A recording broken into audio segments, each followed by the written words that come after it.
Hey there, Caesar with EliteFinancialCredit.com. And today we're going to talk about charge-off accounts. And these are accounts that are in default. And so typically what you'll see on a credit report is when an account goes into default, it usually means that it goes beyond 180 days past due.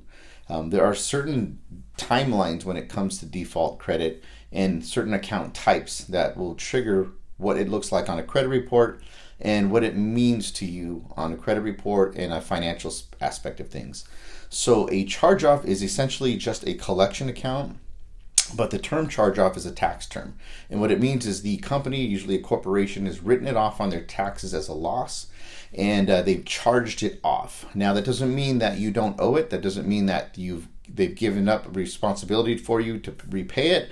All that means is they've taken a loss on their taxes as a charge-off.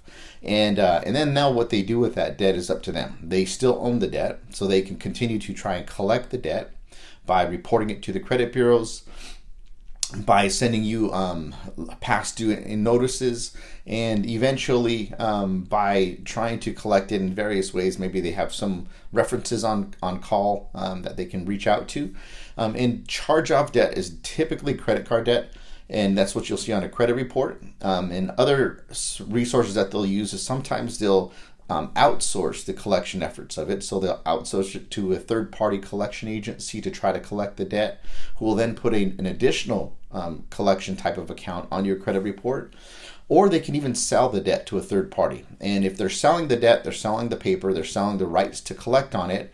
And what that typically does is what we'll see on a credit report is you'll see the $0 amount charged off debt on the credit report from the original creditor, as well as a new account, a charged off account on the credit report for whoever owns it or is now servicing the debt.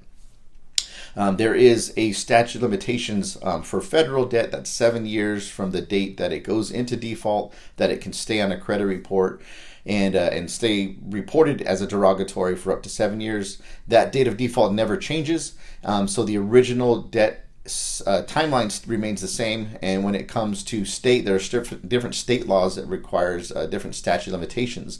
In California, that's 4 years, but that's getting into legal aspect of things, and we can talk to you more about that in our experience. If you'd like to know more, just simply reach out. I'd love to help you.